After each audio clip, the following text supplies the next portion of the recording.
Greetings, loyal listeners and new recruits. I'm Drew Deach. I'm Travis Newton. And this is GenreVision. Every week, Travis and I review and recommend horror films, action movies, fantasy flicks, sci-fi cinema, and more. This week, we're gonna build a couple of gross mutated fish guns with David Cronenberg's eXistenZ. Before we do that, we have a couple calls to action up front. Want to remind everybody that submissions are open for our Q&A episode that's going to be coming out in July. Just go to GenreVision.com and we have a post on the website that you can submit questions to in the comments. You can also contact us by just clicking the contact link on GenreVision.com. Send it that way. Whatever way you want to get us your questions, we'll take them. Send them to us on Twitter if you want to, at GenreVisionPod. We also wanted to thank a new Patreon subscriber, Luke. Thank you very, very much, Luke, for becoming a subscriber at patreon.com/GenreVision. Luke can now listen to all the bonus material for all of the GenreVision Network shows. That's GenreVision, FinFlix, Third Time's the Charm. We are just about to do our monthly extended currently consuming episode, which people really look forward to and really love. That's all Luke's now for just $5 a month. So if you want to be as awesome as Luke is, go to patreon.com/GenreVision and sign up. You know what Luke also did, which was awesome? He sent us an incredible direct message through the FinFlix account. I can't tell you how heartwarming it was. Luke, if you're hearing this, thank you. You absolutely made my week. Well, something else that came across our path this week was a new review on iTunes. And I have to set this one up a little bit because it's a negative review. And I learned something a while ago about dealing with negative comments on the internet from the YouTube channel Game Grumps. If you ever read anything directed to you on the internet that you feel's trying to be kind of hurtful or mean-spirited or trolling, if you want to diffuse its power, simply read it in the voice of Dale Gribble from King of the Hill, and it'll immediately lose all its power. So I'd like to highlight this iTunes review from Irish Trash You Are, in which they say, "I've listened to about 10 episodes. Incredibly biased. They also have a podcast about shark movies. That should be enough to tell you that these two guys are complete troglodytes when it comes to knowing what a good film actually is." So thank you, Dale. If you want to support the show, leave a review on iTunes. That would be really, really awesome. And we would promise to feature it on the next episode. Just make sure your review's not incredibly biased. All right, enough of this. Let's get really weird with the next entry in VR month. David Cronenberg's eXistenZ. And I say David Cronenberg's eXistenZ because this was I think the first original screenplay he'd written since Videodrome. Naked Lunch was an adaptation. Dead Ringers was an adaptation. The Fly was an adaptation. So yeah, this is definitely his soul work, and he was the sort of originator of this project. I'm sure somebody sued him and was like, I came up with this idea first, and we just never heard about it. That happens all the time in Hollywood, by the way. But yeah, for all intents and purposes, this is a David Cronenberg film from top to tail. And this is one that came out in 1999, which is often heralded as a banner year for film. And it's funny to me that eXistenZ comes out the same year that The Matrix comes out, because they're both dealing with ideas about virtual reality. They're taking inspiration from pop culture's relationship with video games, obviously a little bit more directly in eXistenZ. But I guess for anybody who hasn't seen it, setting up the basic plot of eXistenZ is that it takes place in a world where these game pods, as they're known, they're these like organic controller things that you actually have to plug what's called an umbicord into a bioport in your spine. And then it takes you into some kind of virtual reality realm, and you play a number of different games. And the game that we're getting introduced to in this is called eXistenZ. And this is created by the premier games designer, Allegra Geller, who's played by Jennifer Jason Leigh. And the movie opens with a test focus group that they're testing this new game on. There's a terrorist revolutionary who tries to kill Allegra, and she is scooped up by Ted Pikel, who's We think he's some kind of security guy at first, but turns out he's a PR nerd, as she calls him. He's played by Jude Law. And then Allegra and Pikel are on the run from some supposed evil forces that are trying to get Allegra because of her game technology. Right. Now, this is kind of a tale of corporate espionage. So they're on the run not only from terrorists, these people who are trying to eliminate the threat of virtual reality that they perceive imposes upon actual reality. And then they're also on the run from their own company, Antenna, and they're on the run from one of Antenna's competitors, potentially. It's kind of like a Willy Wonka type situation. Like there's Slugworth, who's trying to steal secrets. There's a little bit of that stuff going on in the plot. It ultimately ends up not terribly important in the long run, but this is the reason they go into hiding. Yeah, eXistenZ, it's funny because I've only ever seen this movie one other time, and it had to have been in like 2000 or so when it hit the cable channels like HBO and Showtime. I saw it on Sci-Fi Channel, I think. I mean, it might have even been that. I don't know, but I saw it and I was still very young, and it left such an impression on me. Like, I didn't remember a whole lot of it story-wise, but I remembered all these images and moments and mood and everything, and I had never revisited it until this episode. Come to find out, the reason I don't really remember much of the plot of eXistenZ is it kind of fools you with this whole opening that you think is going to be more plot-driven about what's the conspiracy and who's after Allegra, and it has some of that Scanners setup where it's like, oh, there's these warring forces against each other that are, backed by some kind of corporate entity. But eXistenZ abandons all of that pretty quickly and then just gets totally kind of self-examinatory. I was going to say, it's a very navel-gazing movie from a time where cerebral sci-fi was very, very navel-gazy. The Matrix is a navel-gazing philosophy film in the guise of an action picture. So at the time, cyberpunk virtual reality stories like eXistenZ and The Matrix and a big handful of other movies from this era were kind of driven by a disillusionment, a cynicism, a distrust of the existing system, and then also anxieties about Y2K, the sort of impending technological doom that may or may not happen, this sort of big impending shrug of, oh, well, maybe all of our systems that we've depended on will stop working. This, I think, is sort of boiled into eXistenZ from the beginning.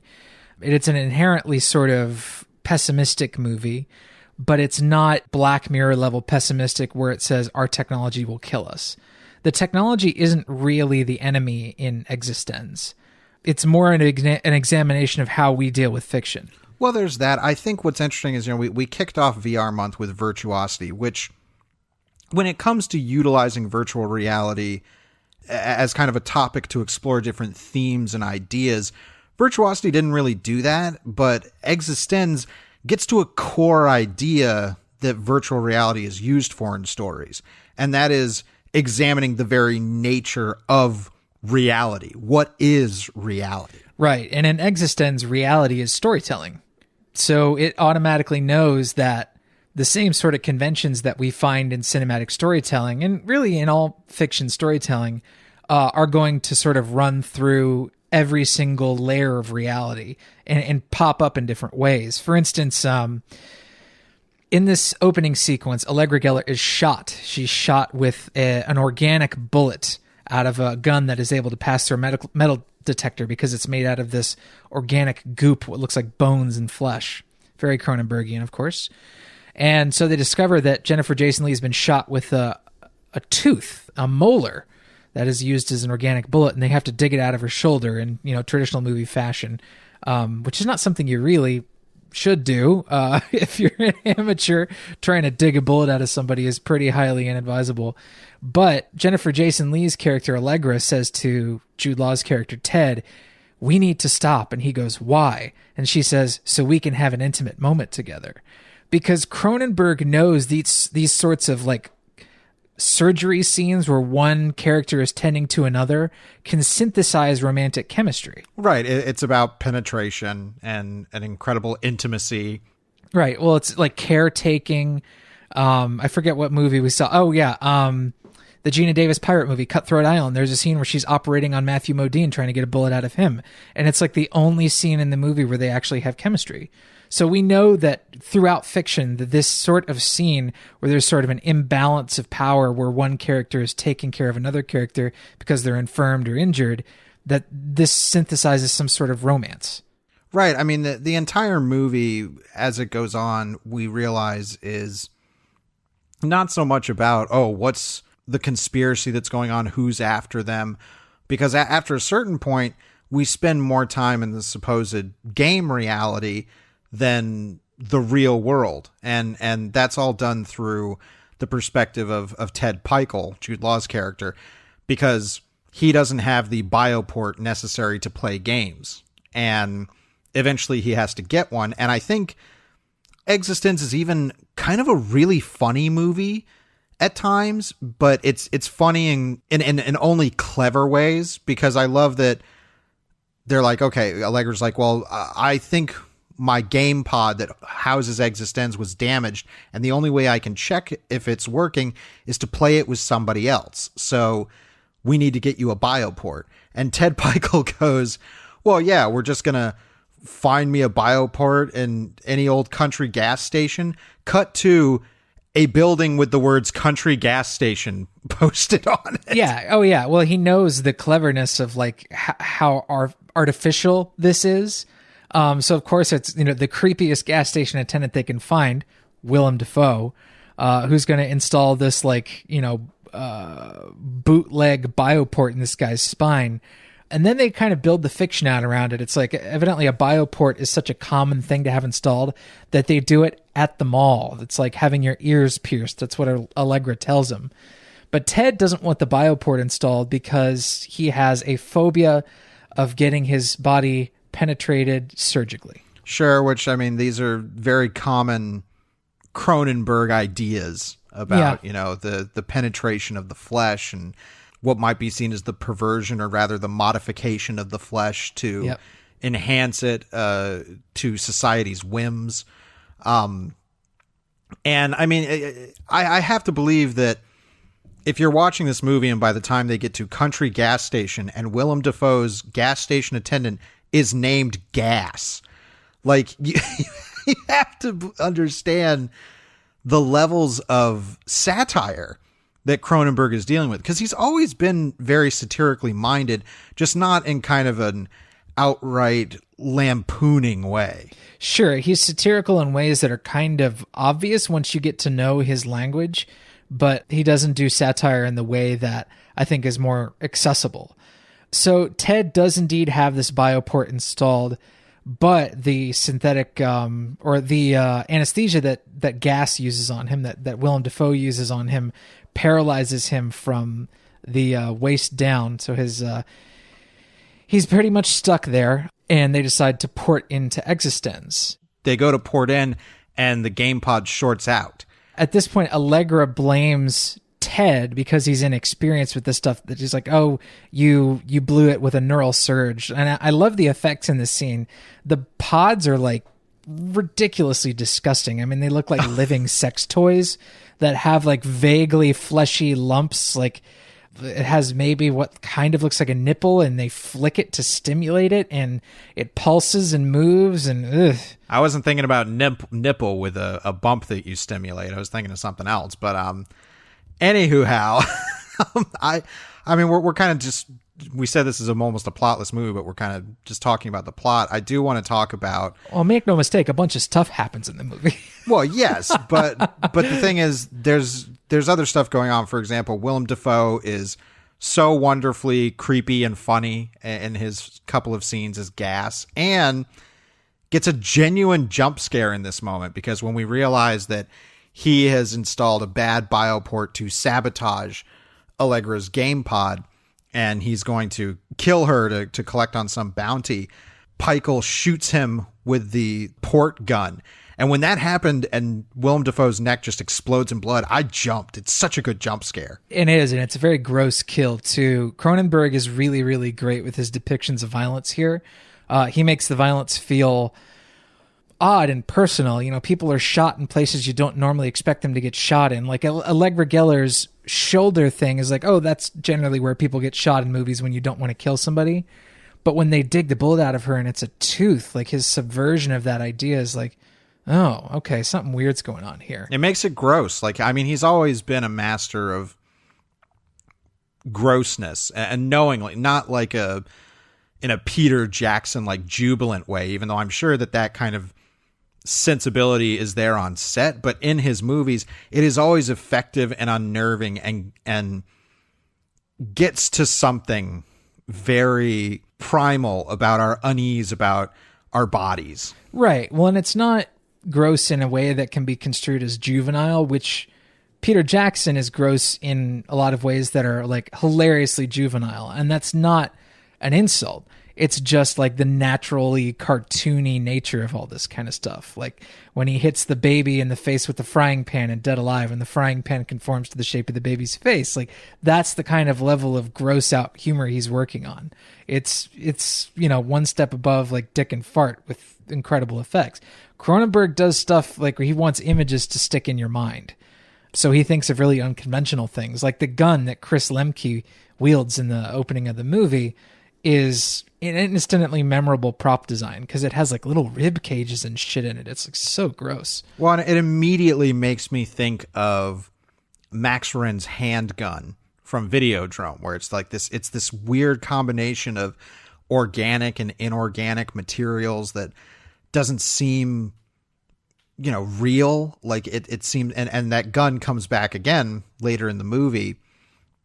And it's always something that stuck with me. Even the one time I saw this, it's so gross, but fascinating. Like I can't help but admire how gross it is. And though it's definitely reminiscent of the biomechanoid stuff in Videodrome, this does not look like a spare prop from Videodrome. This looks like it's on its own. It's definitely on its own design rules. Oh yeah, no. I mentioned Videodrome because I feel that Videodrome and eXistenZ are the most sort of sister movies in Cronenberg's filmography. I feel like they're dealing with a lot of the same themes in terms of our relationship to media and how we can allow these different kinds of media to take on their own lives and become something that we could have never foreseen and have their own life cycles. It's about socio-political movements. Sure. The kind of people who find themselves at the center of a socio-political movement. Sure. But eXistenZ, I think, gets a little bit more, I think it gets more internalized. Like Videodrome is, I think, much more about the external effects of media in society and how it changes.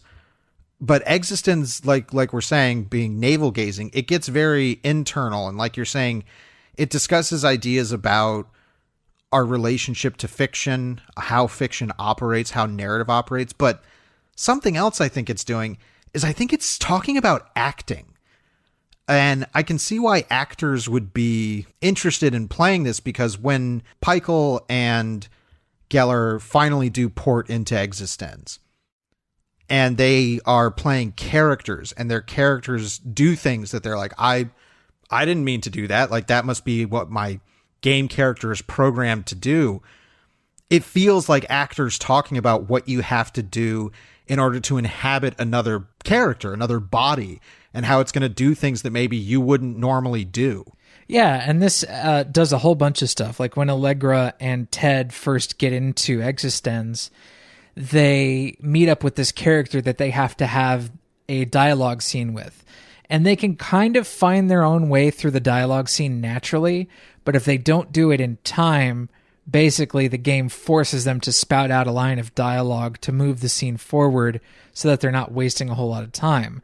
The guy that they're talking to that's supposed to give them this plot crucial thing, he gets stuck in like a dialogue loop, and I love how Allegra points that out. Yeah, no, I mean, it's interesting that this coming out in 1999, and as much as it's being a broader discussion about fiction and narrative, it's nailing some stuff specifically about video game narrative and how we interact with stories when they're interactive, which is obviously a different medium than film. And while there's surface elements, I think I think there's some stuff in here that's kind of prescient about our relationship to gaming and gaming culture, how it really is an addiction, towards Allegra is addicted to eXistenZ. And when her and Pikel, he pauses eXistenZ in a moment, which she's like, I want to pause the game. I feel uncomfortable here. And he stands up and just shouts, eXistenZ is paused, which I laughed at.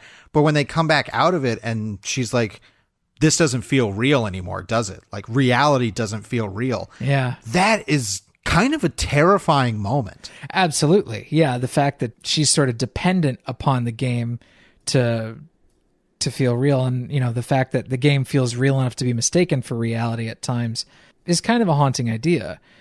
Now, this is where things proceed to get weirder and weirder. We should have mentioned before that, while Jude Law's character Ted is having his port installed, Allegra is sort of wandering around outside the gas station, and she sees this, what looks like a two-headed lizard, this skinny little two-headed lizard, but it's sort of slimy. They actually built a little puppet for it at one point, a little animatronic. Yeah, it looks great. Yeah, it looks really cool. The CGI one looks a little janky, but hey, it was 1999 and it's a low-budget indie film. What do you want? And it's not too bad. Like, no, it really isn't. It's no blarp. Yes, exactly. It's not blarp. So it turns out that these things that we're seeing, these little critters, are mutated amphibians. And these game pods, like this, this weird sex toy looking thing that Allegra plugs into her own spine to play eXistenZ, they're grown from mutated amphibian eggs that are injected with synthetic DNA. And that's how they grow the ports. When they jack into eXistenZ, or when they port into eXistenZ, they start off in a game store and they're asked to play a game. Like, they're asked to go like one level deeper into the eXistenZ reality. So hints of Inception here. And in this one, the pods aren't these like big game console sized things that have umbilical cords in them. They're about the size of, I don't know, an egg. And they have to insert the whole thing into the port on their back. It's so gross.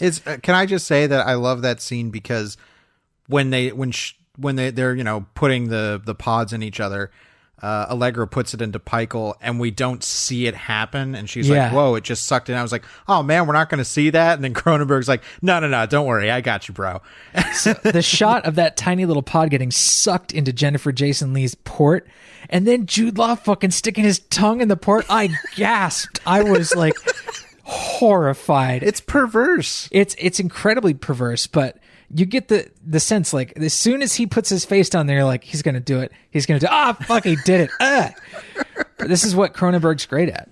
Oh, yeah. I mean, if you think there is a taboo moment that he can use, not because he's never been somebody to shock just to shock. Like, he always has a method behind his madness. And so, for example, all of these wonderfully gross mutant amphibians that we see, because another layer of the game ends up having Pikel and Allegra working at a place called Trout Farm, where they are, just assembly line chopping up these amphibians and pulling out their parts for game pod manufacturing. And and it would be very easy just to be like, yeah, I'm just going to make a bunch of gross creatures because they're gross, but there's a whole sequence where we see a bunch of them like being raised, like in these pond stuff. I'm like, these things are so gross, but I don't know, like, we're supposed to sympathize with them and sympathize with the game pod, which twitches and whines and cries at times. Yeah, they're piteous creatures. You feel pity for them. Exactly. And it happens. Like, I mean, I felt bad for these creatures. And it's like, oh man, like, and again, I think this is Cronenberg talking about not only how we take advantage of nature to give ourselves more comfortable lives, and how we do this, but it's just, it's the stuff that I remembered the most from the movie from when I saw it as a kid, because it was just so gross and awful to me. And I look at it and it's like, I'm sure there's a lot of allegory or symbolism that you could attach to this. Is like, oh, this is, talking about our relationship with meat products, or, whatever. It's like, whatever it is, it's not just there to be gross. Right.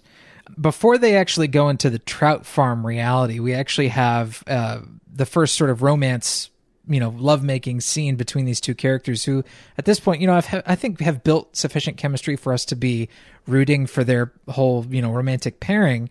But what they're unsure of is, because they're hooking up inside eXistenZ, whether or not this is something that is driven organically by their own desire for one another, or whether or not it's something that the game is enforcing upon them. Either way, they kind of admit to being into it. And that's actually oddly romantic and erotic idea. He was working on sort of a similar level of eroticism in The Fly, where the characters had really great chemistry, not just romantically, but we could sense that there was an apparent sexual dynamic between the characters pretty immediately. And that's what happens in eXistenZ. This is another scene that made me think specifically about acting, where it's like you always hear about actors falling in love, during productions. And it's like, is it really because you fell in love, or because you were playing characters in this, forced proximity just made you fall in love with each other? I don't think that's literally what he was drawing on, but it's just, I thought about that so much. And when we get to the ending, I think there's some more specific ideas about acting that come up. But the movie, at this point, we've talked a lot about just story stuff. I do want to say, performance-wise, I mentioned Willem Dafoe. I think Jude Law and Jennifer Jason Leigh are really solid in this, but it would be easy to, I think, just kind of pass them over because they're not asked to do the kind of really big acting that gets people's attention. But I think they're so solid. And like you're saying, what matters most is they really work on screen together. Yeah, absolutely. It's their dynamic that really makes the characters. And it's kind of a low-key movie. I'm almost at the level of calling it a hangout movie, because a lot of it is just these characters hanging out in a hotel room or in a nasty Chinese restaurant in a half-remembered dream of a video game. And it's an incredibly strange movie from that point, where once they get inside the game within a game and they're working at Trout Farm, then they start all this spy intrigue stuff between the two game companies, Antenna and Cortical Systematics. Yep. And you start to think, okay, maybe we're uncovering some stuff about the real world here that'll come to play out and explain what's going on. No. This is where they get into the navel-gazing stuff about the nature of reality, and how fiction mirrors reality. Well, also, at this point, it starts becoming more about there's a realism movement that, is against video games because they're, tearing apart our relationship to reality. And there's this whole idea of this guy's your contact, but he's really a double agent, but this guy's a double agent. And it just feels like Cronenberg deliberately throwing a bunch of convolution at you because that's what you expect from plotty, intriguey movies, but it really doesn't matter. And the movie knows that. Right. It's more of an exploration of how certain things recur between the different levels of virtual reality and reality within the film. It's just every single version of the layered reality is just a slightly tweaked version of the layer above. It's not like Inception, where the layers of reality have to be vastly different from one another so that you can tell the difference between them, and it helps tell the story in that way. This instead gets really tangled. It wants you to actually be confused about which level of reality you're in. Well, and Cronenberg loves messing with this kind of perception. His next movie, Spider, would do basically the same kind of thing, but in talking specifically about memory. And eXistenZ is, I think, more dealing, like you're saying, with our relationship to fiction and how deep we can get into fiction to the point that it feels more real than the real world. Yeah. There is a really wonderful moment where Allegra realizes this guy that she's talking to in eXistenZ, I think the game store guy, she's like, he's a really poorly written character, no development, really flat, bad dialogue. And I'm like, well, just how much writing influence did Allegra herself have over the game? Did she write that character? Well, we'll get to all that when we get to the ending. Right. Yeah. These are the things I wondered during the actual movie and started to wonder, is this what the movie wants us to be thinking about? Well, eXistenZ is also, Peichel is like, well, how do we play the game? What's our objective? And, you know, Allegra is very vague. You know, like, you have to play the game to know how to play the game kind of thing. And I think it's clearly a comment on, look, this is trying to replicate real life where there's no real stated objective like in a video game. You just kind of have things thrown at you and you're going to react or not, and you're going to follow certain paths or not. Right. Allegra is this sort of nihilistic Gen X artiste stereotype in a few ways. Like, she's got funky, fun hair. Like, her hairstyle in the movie is just so fun. Our hairstyles, plural, are all really just variations on the same theme. You know, the sort of wacky zigzag part and the sort of crimped hair. And she's almost like a Daria character stuck in a different reality. Ted complains to her at one point in the film. He's like, I don't know what's going on. We're both stumbling around together in this unformed world whose rules and objectives are largely unknown, seemingly indecipherable, or possibly even non-existent. We're always on the verge of being killed by forces we don't understand. And Allegra's like, yeah, sounds like my game, all right. And of course, Ted, being the PR stooge, is like, it's not going to be an easy game to market. Yeah, which again sounds not only like a reflection of real life, but it also a bit of meta commentary about Cronenberg saying, like, this is the movie I'm making. Right. But Cronenberg's argument there, because it's Geller's argument, is that, but it's a game everybody's already playing. Right. You know, reality is an unformed world where rules and objectives are largely unknown, seemingly indecipherable, or possibly non-existent. In a way that also talks about the existence of God. Forces we don't understand, rules and objectives largely unknown. Why are we here? Is there a creator? It is talking about this stuff alternately, very directly. It doesn't ever invoke the idea of a higher power, but it's in there in the subtext. I think it's there pretty plainly earlier when Gass, Willem Dafoe's character, who is an avowed lover of Allegra Geller and her games, he tells Peichel, did you ever play her game Art God? And he says, the player, thou art God. He's like, Art God, one word, capital A, capital G. He's like, the player, thou art God. And I'm like, oh, okay, this is talking about the artist as God. Like, that's what Allegra is. She is the god of this world. And in a way, she is just as, you know, disaffected and... you know, she's both in love with her creation and confused by it. Yeah, exactly. So I think all of these elements are there, but if you're watching the movie just for, like, what is the story, it's not that kind of movie, even though where it ends up does kind of give you a more, I would say, conventional movie climax in terms of twisty plotting. Sure, and it delivers on a few things that we've seen echo throughout the various levels of virtual reality. So we got to talk about this Chinese restaurant scene, because it's kind of one of the centerpieces of the film. Oh, it's amazing. In this trout farm sequence, Jude Law's character Ted is playing a worker in the trout farm. He's pulling guts out of mutant amphibians, and his coworker, who appears to be some sort of spy, says to him, you need to go have lunch at the Chinese restaurant, and you need to ask for the special. They end up going to the Chinese restaurant for lunch, him and Jennifer Jason Leigh, and they meet this waiter who has this bizarre facial makeup on. You're like, what the hell's going on with this guy? And you get the sense that they're having to figure out a puzzle scene in a game where it's like, oh, I want the special, but the waiter denies them the special, and they figure out, oh, but it's my birthday. Like they're constantly figuring out ways to play the game. Right. You can see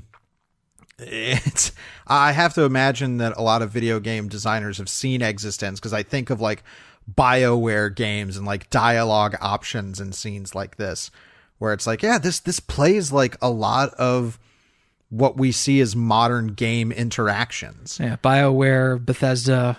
And so they eventually get the special, and everybody else at the table leaves, and it's this horrible, gross, disgusting thing, and Peichel starts eating it, and he's like, I'm disgusted by it, but I can't stop. I feel compelled to do it. And as he's eating it, he starts piecing together the gun that we saw in the beginning, this weird organic gun made out of these amphibian parts. And then for me, the grossest part is when he takes out his bridge. Yeah, and Jennifer Jason Leigh's character asks him, "Do you have that bridge in real life?" And I think he says no. And that bridge, that tooth bridge, he uses it's like a magazine. He inserts it into the grip in the organic gun, and I forget exactly what the spy guy from earlier tells them, but he figures out that he has to kill the waiter. Well, what happens is once he's finished doing that, he points the gun at Allegra. And he says, "Death to the demoness," which is what it's a terrorist said in the beginning of the movie. Right. And he's like, I'm sorry, but I have an urge to kill someone. And it's like, oh, is this his game character? Is this just his kind of, that idea of when we're in video games that give us moral ability? And it's like, oh, you could just kill people. And maybe given that freedom and that idea that you're removed from any real consequence because it's a simulation, you can do that and you can indulge in that base urge. Well, I mean, look at the way that sort of works in context. God gives you a gun. What is your urge to do? Right. Chekhov's gun. Like that gun has to get shot. Like you put two and two together and you go, oh, this must be my purpose. Right. So he ends up shooting the waiter, and the gore gag where he shoots through the waiter's cheek is so disgusting. It's a wonderful, like, there's one shot and then I think it's a fake head and then he shoots him again. Yeah. And then when he slumps over dead on the table and there's just a nice frame up of his bloody exposed cheek. I'm like, God, that's really gross. Yeah. And I like the way that they almost kind of hide the gore gag in the waiter's face from the beginning. Like that you can tell that he's had some odd makeup done. And then you realize, though, they've actually been hiding the appliance by making the actor look weird from the beginning, which is pretty cool. But then eventually Allegra and Pikel come back to reality, and we realize that there's this whole thing in the game, like their contact is part of the realist underground and fighting against virtual reality in games. But then again, there's all this twisty stuff where they meet a new cashier at the games thing. It's like, no, that guy that you killed was actually your contact because he was a double agent for Cortical Systems that's really working for them, all that blah blah blah that doesn't really matter.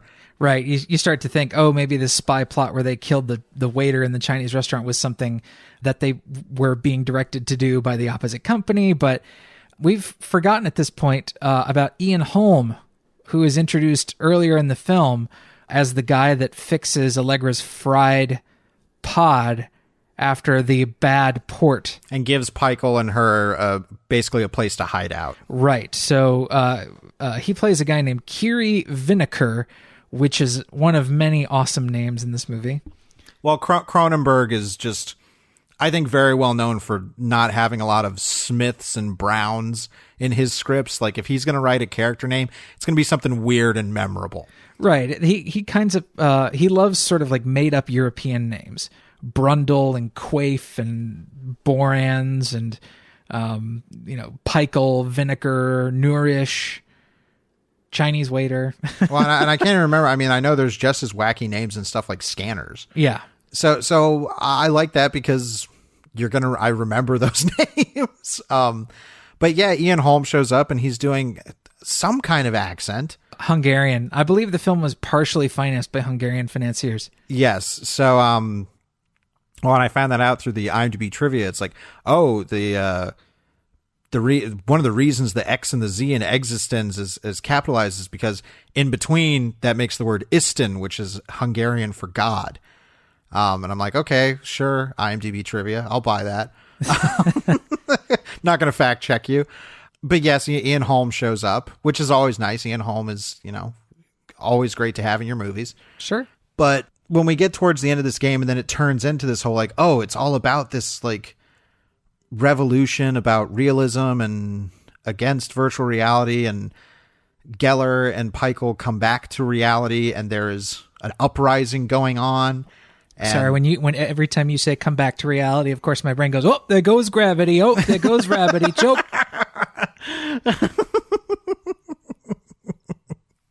Mom spaghetti.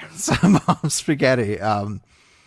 So this whole kind of climactic sequence where there's low budget uprising going on with some, just guerrilla soldiers in the bushes shooting stuff. And a more double crossing of like, oh, Pikel was actually the realist underground spy that was tagging along with Allegra and all, and you're like, oh, okay, I guess this is where all this was leading. Right, sort of a last minute double cross, but she knew that he was a spy all along. So of course she chooses to kill him and thinks she has won. And now we think, oh, she's truly lost it because she's unable to distinguish reality from the game. But then it turns out we've been in a game the whole time. Say it ain't so. Which is that whole, what I was talking about, that kind of expected, more commonplace, twisty plot element. It's like, oh, everything that we've been seeing has been this other game that when we realize this group of characters that we've met have all been players in it. It's taking place in a church, which was what the focus group at the beginning of the movie for eXistenZ was taking place in. But this is for a game called eXistenZ by Pilgrimage. God, David Cronenberg is good at coming up with those kind of names. I hate Pilgrimage. Yeah. But I love that Sarah Polley's in that scene. So okay. I like Pilgrimage. It's funnier to me. So then we realize that all these characters have been playing this game. So everybody we've come in contact with were characters in this test group. And this is another moment of acting where I feel like the actors are kind of talking about, like Ian Holm even says, like, I couldn't believe my accent. Cause then he uses his real British accent. He's like, I thought my accent was a little thick. I'm like, yeah. Well, they actually take a moment to realize how kind of weird and tenuous the accents are in the movie. Cause like the very first line in the movie is Christopher Eccleston talking in this really big, loud American accent. You're like, wow, Eccleston, that sucks. And then Jude Law's American accent, which has never been particularly great, is of course a little bit, gossamer in the movie. It's a little thin. Yeah, but this is all wiped away by the ending. Right. Like, you're like, oh, okay, like that. It doesn't just feel like a regular movie where, oh, well, that's happening because of this and that. It then becomes like, oh no, it's all because of these actual people. And like, Allegra Geller isn't even the game's designer. She and Pikel are just, they're a couple. Yeah, the real game designer, quote unquote, is this guy named Yevgeny Nurish. Right, who was playing the Trout Farm spy, contact or whatever. And this whole ending, where characters are talking, like Willem Dafoe's like, I was kind of disappointed that my character, got killed so early in the game. It's like, oh, this is like this is the post discussion you have when you ingest a piece of art with other people. Yeah, exactly. But then we realize that this whole realist plot has actually come true. And the dog that keeps appearing throughout realities is housing two handguns, not organic handguns, two real handguns. And Jude Law and Jennifer Jason Leigh are realism extremists, and they shoot Yevgeny Nurish, and they do the whole death to the demon Yevgeny Nurish thing. Right. I also like that the eXistenZ gaming thing, because we've seen all these weird organic creature things. Oh, one moment that I forgot that really grossed me out is when the infected pod dies and explodes and shoots out spores. Oh, yeah, it's very gross. I just had to note that. But it made me want to hold my breath. It was very gross. Yeah, it's genuinely gross. But the entire eXistenZ gaming thing, it still has something organic about it. Like, it looks like the headpiece that they're wearing looks almost kind of like some kind of rib cage or bone structure. Right, but it doesn't look alive. Right, it looks kind of skeletal. Yeah, but this all looks like more believable physical tech. Right. Something made out of plastic and metal. Right. And so this whole ending, when they reveal themselves to be realism extremists and kill Yevgeny Nurish, and the character who was playing the Asian waiter, they're about to shoot. And he says, well, you don't have to shoot me. Just tell me, are we still in the game? And then the movie just ends there. And it's, we were talking beforehand, and you likened it to the ending of Inception, like that ambiguous, like, what is reality? You're not going to know. And while Inception might do it a little bit more artfully, David Cronenberg has never been one for subtlety. That sounds crazy, because I think a lot of people will find his movies inaccessible. Sure. But he's never been subtle about what he's trying to say. Yeah, and the same is true of eXistenZ. And the fun thing is that he can kind of use the levels of virtual reality and the fact that it's writing within writing to write off any sort of clunky dialogue. Like the whole thing where Pikel's like, I don't know what's going on. We're both stumbling around together in this unformed world whose objectives and rules are largely unknown, blah, blah, blah, blah. That line is just so bald-faced and, has no subtext to it. Like it's all just text, characters speaking aloud exactly what they feel in ways that real people don't talk. Like Cronenberg is using these multiple layers of reality within reality to get away with it.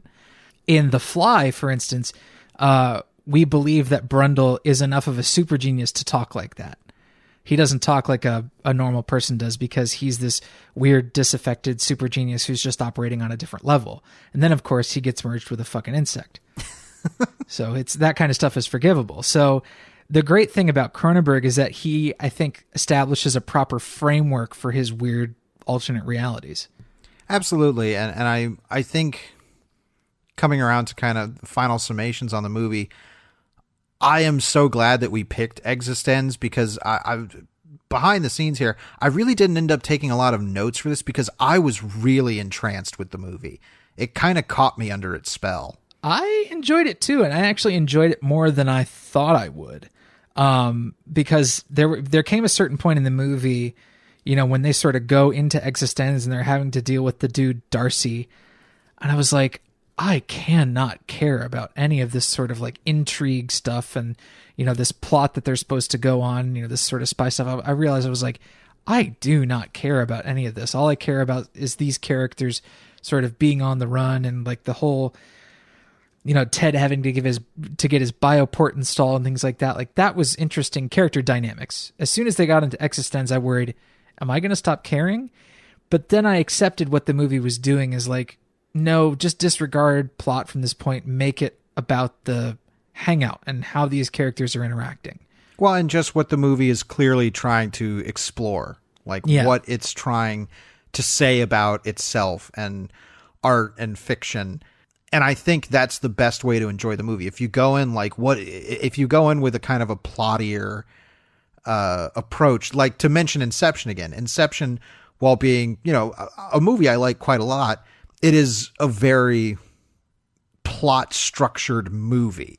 Right. People have to go places and do things for certain reasons, and the stakes are always apparent. But in eXistenZ, the stakes are kind of low, and the movie meanders a lot. Luckily, the movie's not terribly long, so it's not ever boring, I don't think.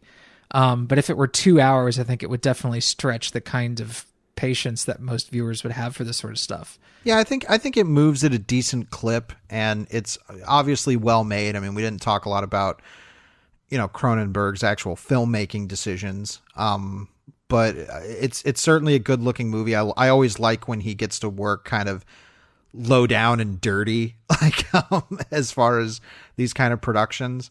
And I just think he's doing something here. I mean, and in all honesty, I think eXistenZ kind of acts as his, at this point, farewell to kind of that science fiction body horror that made him a star.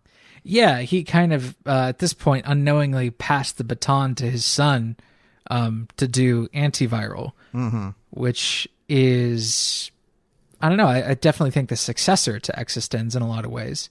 Yeah, I mean, in terms of, like you're saying, carrying that particular torch. Yeah. And Cronenberg, since then, has been working in kind of more, I would say, grounded realities in his movies.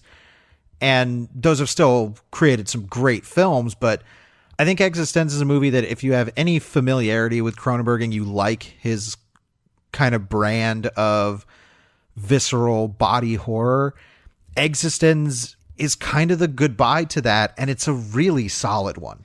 Yeah, I think it's really, really solid as long as you understand that it's probably one of his least engaging movies from a plot standpoint.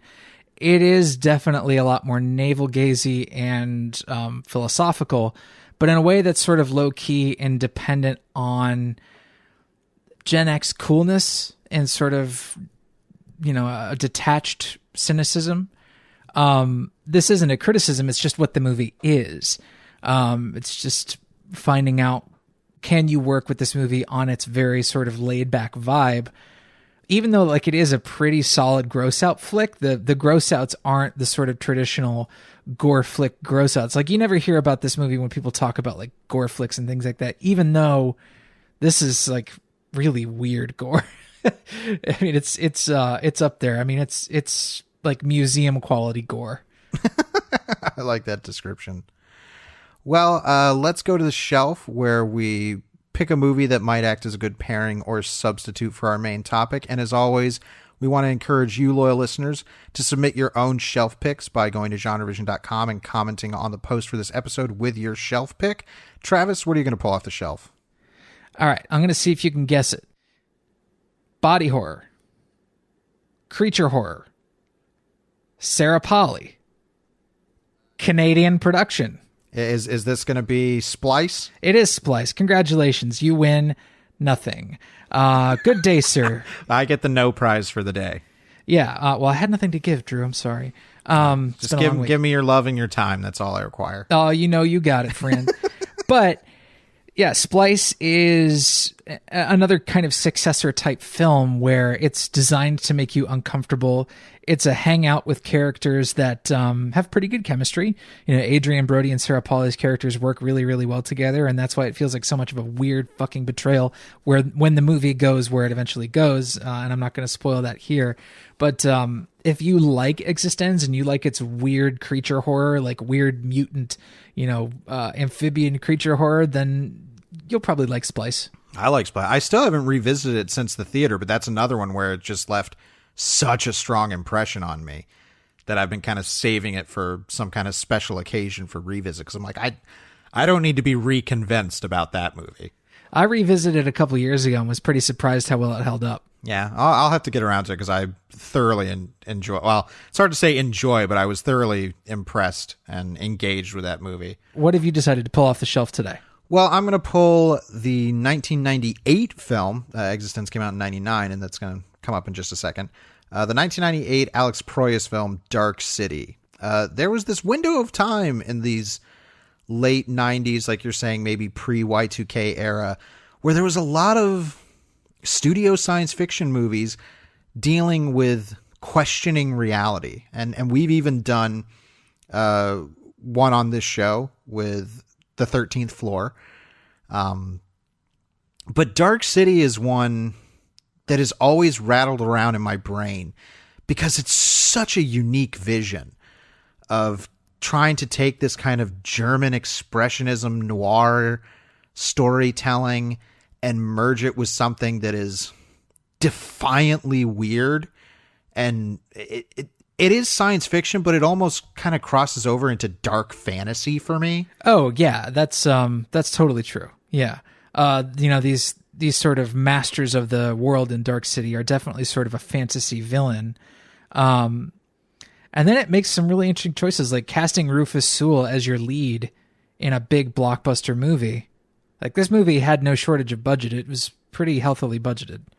Oh, it's got an incredible budget, and they use it well. And I know I can't say if I'm more familiar with the theatrical cut or the director's cut, which I believe is more widely beloved. I can't tell you what the differences were. I haven't revisited in a long time, but it's always the one that from this era that I'm like, this is the one that I wish more and more people would bring up. And I know it has a cult following enough, but I feel like it's a really special and weird movie. And in terms of this whole questioning reality and our relationship to it and what we can believe is true. It was Roger Ebert's favorite movie of the year. Yeah. So, I mean, there you go. If you need that recommendation. So Dark City, if you've never seen it, check it out. I think it's one worth digging up. All right, let's do some currently consuming. Nom nom nom nom nom. Travis, what's been on your plate? Well, sort of continuing on that idea of multiple levels of reality and personal fantasy, I watched a movie from Japan. It is an animated film. I hesitate to call it a children's film because while children would certainly be able to watch it and there's nothing terribly offensive in it, it's definitely more cerebral than most kind of kiddie fare. This is called Mirai. That's Mirai, directed by Mamoru Hosoda. And this is a pretty interesting flick. It is a really simple setup. of an only child, a young kid whose parents have a baby, and they bring the baby home, and he is immediately jealous. And basically, the movie is about what happens to him when he no longer has the attention of both of his parents. He is forced to sort of come up with things to do, and his brain develops this really strong muscle for fantasy and being able to lose himself in a fantasy world when he needs to be able to occupy himself.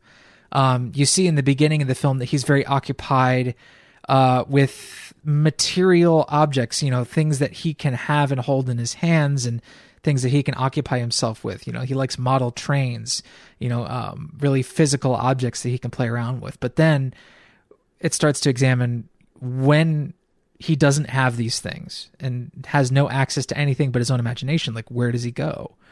But the movie also taps into some things that might be supernatural. It's pretty interesting, actually. Very well directed. When was this released? Last year. Okay, so it's fairly recent. Yeah, last year in Japan. I don't think it became widely available in the States until this year.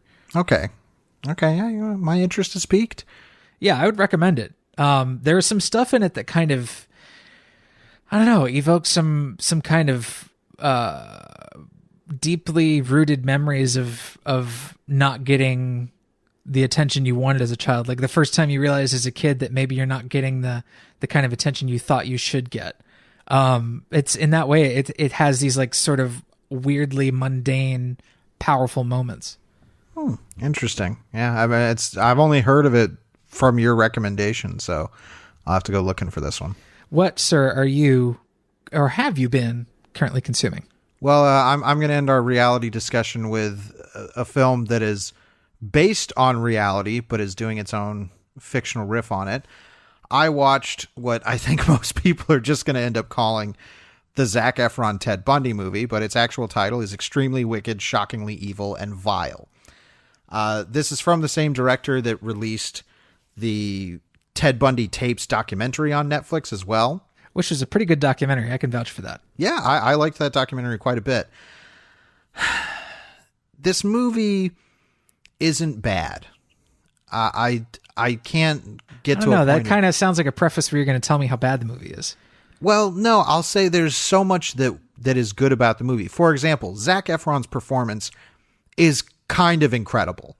Part of that is to do with all of the costuming and makeup and hair and everything that goes into really transforming him into Ted Bundy. After a point, I kind of stopped seeing Zac Efron. And part of that has to do with his performance. He's not doing, again, a lot of big acting in this. He is very subdued. My issues with the movie come more so from its perspective. It starts off kind of wanting to be about Ted Bundy's wife, Liz, and the movie has a credit to her autobiography, but the movie doesn't really stick with that perspective, and after a while it's pretty firmly rooted from Ted's point of view. And I feel like this is the Netflix equivalent of a Lifetime movie. But where Lifetime kind of would embrace the more melodramatic elements of the story and really hype up the luridness of it, Netflix wants to be, much more prestige-y and come off that way. But it's still kind of doing the same thing. The problem is that a large chunk of the, I want to say, second half of the movie is about Bundy's trial in Florida. And at that point, it kind of becomes reenactment porn, where it's just, wow, look at how good this looks. And this really looks like, they do the thing of playing a bunch of real footage over the end credits of showing you the trial and Bundy and like, look how good we got Zac Efron to look. And yeah, I don't like when movies do that.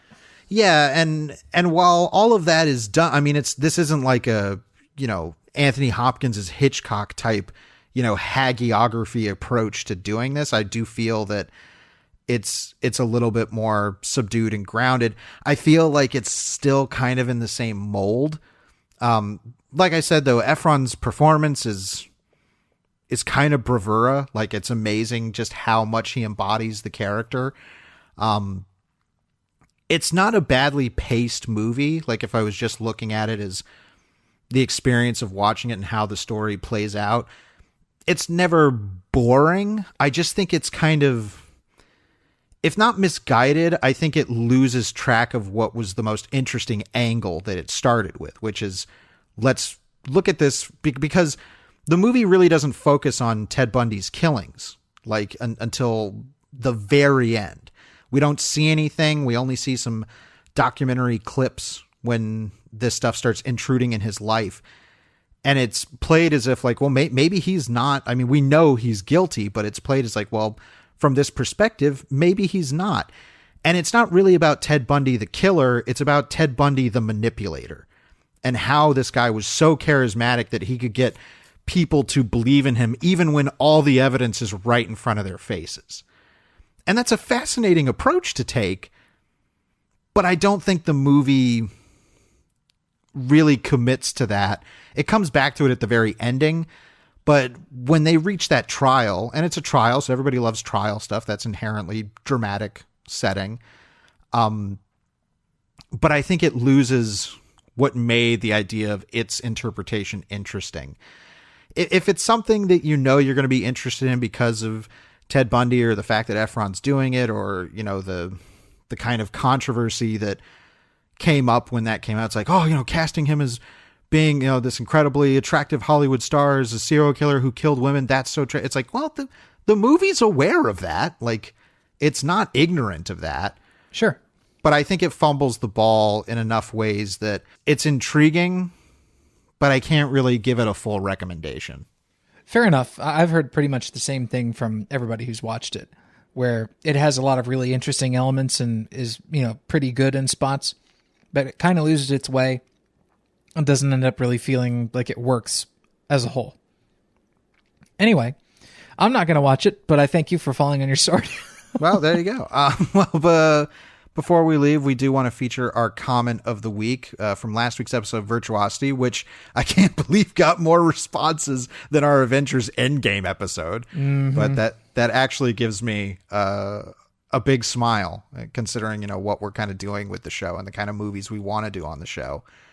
But I wanted to highlight loyal listener T-Bones McRoanoke, who said of Virtuosity, this episode killed in all caps. So I love that. And he also talked about, he had a great shelf pick, which was The Quick and the Dead, for another comparison Russell Crowe performance around the same time. I want to say maybe even the same year that came out. Possibly. But 95, 94? It's Sam Raimi doing a Western. The Quick and the Dead is a really fun movie. Yeah, what's not to like there? Yeah. But, he said it came out same year as Virtuosity, has a huge star-studded 90s cast. The story's villains are more central and interesting than the protagonist, Russell Crowe. Then the protagonist also, you should see it because of Russell Crowe. And he said death scenes galore in Quick and the Dead, which is always fun. Title checks out. Yep. So thank you, T-Bones. We always love hearing from you. And next week, we are going to be continuing VR month with a Catherine Bigelow film. I think this might be the first Catherine Bigelow film we've done a full episode on. You would be correct. Yeah, and so we're going to be kicking that off with Strange Days, another movie that I've only seen once and have not revisited since. So I've never seen it, but I'm really excited to. Awesome. So we're going to be checking out Strange Days next week as we continue VR month. As always, we want to thank you all so much for listening. I'm Drew Deitch. I'm Travis Newton. And we'll see you next week. Right here on GenreVision. Snap back to reality.